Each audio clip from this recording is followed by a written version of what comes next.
राजा हरिश्चंद्र जिनके द्वार पर विश्वामित्र आए, कहा कि तुम्हारा राज्य चाहिए।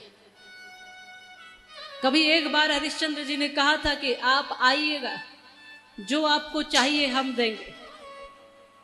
तो हरिश्चंद्र के द्वार पर गए तो कहा कि तुम्हारा पूरा राज्य चाहिए, जब देंगे ही तो पूरा ही दीजिए। तो हरिश्चंद्र ने जरा भी समय नहीं लगाया सोचने के लिए, कहा आपने मांगा है, ये सब आप ही का है। विश्वामित्र जी ने कहा कि अभी संकल्प तो लीजिए, आप कुछ दे रहे हो उसके लिए संकल्प लेना पड़ता है, संकल्प लीजिए।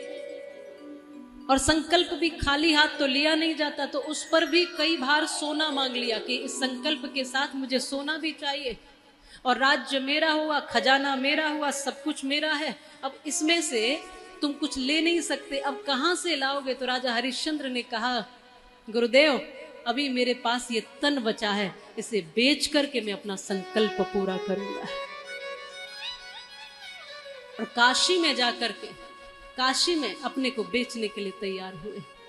पत्नी ने सुना तो पत्नी ने ये नहीं कहा कि देखो सब दान कर आए, मैं चली अपने मायके। पत्नी ने ऐसा कुछ नहीं कहा। पत्नी ने कहा कि आप जब संकल्प पूर्ति के लिए अपने आप को बेच सकते हो तो मैं आपकी धर्म पत्नी हूं, मैं आपके साथ चलती हूं, मैं आपके संकल्प में साथ चलती हूं। छोटा बच्चा था, उसे भी लेकर के तीनों प्राणी काशी में अपने आप को बेचने के लिए खड़े हैं, संकल्प पूर्ति के लिए। एक ब्राह्मण ने रानी तारावती को और उस बालक को ले लिया कि ये मेरे घर में रोटियां बनाते रहे, और एक चांडाल ने हरिश्चंद्र को ले लिया,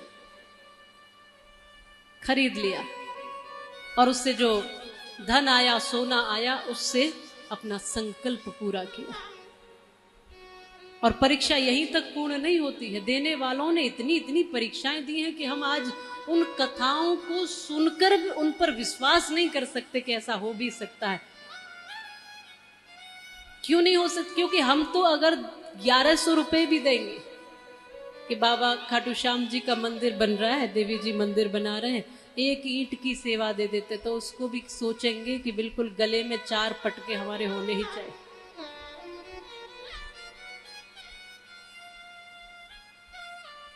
क्योंकि हमने त्याग की भावना समाप्त कर दी, हमने देना छोड़ दिया, हमने लेना शुरू किया।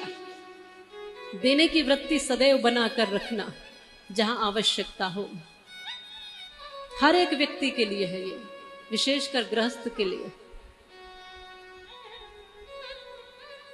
राजा हरिश्चंद्र ने अपना संकल्प पूरा किया। समय ऐसा आया, इतनी परीक्षाएं उनकी ली गई कि एक इकलौता पुत्र, उसको भी सर्प ने डस लिया। राजा हरिश्चंद्र का इकलौता पुत्र है। माँ रोती बिलखती उस बालक के पास गई, देखा तब तक प्राण निकल गए थे। और आज ऐसी विपरीत परिस्थिति थी, वो जो महलों में एक आवाज लगा दे तो तमाम दासियां खड़ी हो जाएं, वो जब उसका ये राजकुमार धरती पर पैर रखे तो तमाम मखमली गलीचे बिछ जाएं। आज उस बालक की मृत्यु के उपरांत उसके तन पर कफन तक डालने के लिए इस माँ के पास नहीं था। अपनी आधी साड़ी फाड़ करके ये माँ उस बालक को लपेट कर शमशान में पहुंची और कहती है मेरे बालक का अंतिम संस्कार कर दो। आवाज सुनी, राजा हरिश्चंद्र वहां के पहरेदार थे, एकदम आवाज सुनी, कहा कि देवी कर देना पड़ेगा।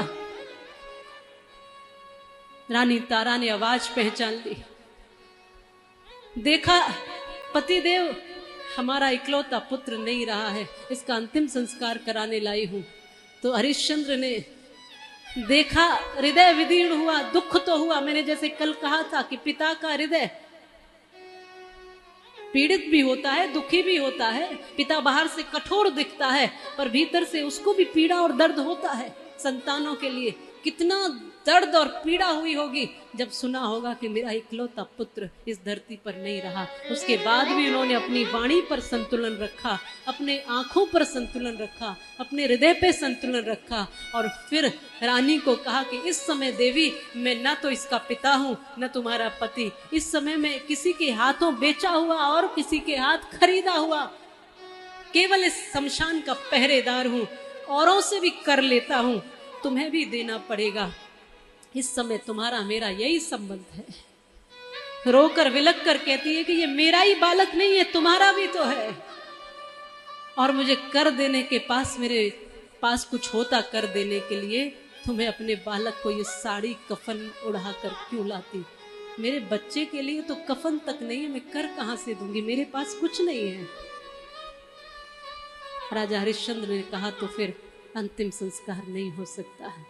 आप भरोसा कर सकते हैं इतनी ईमानदारी पर? आप भरोसा कर सकते हैं ऐसे व्यक्तित्व पर? यहां तो लोग चोरी चुपके जाने क्या क्या हजम कर जाते हैं, क्या क्या खा जाते हैं, रिश्वत में पूरे पूरे बैग नोटों के अंदर चले जाते हैं। हमने ऐसा समाज बना दिया है।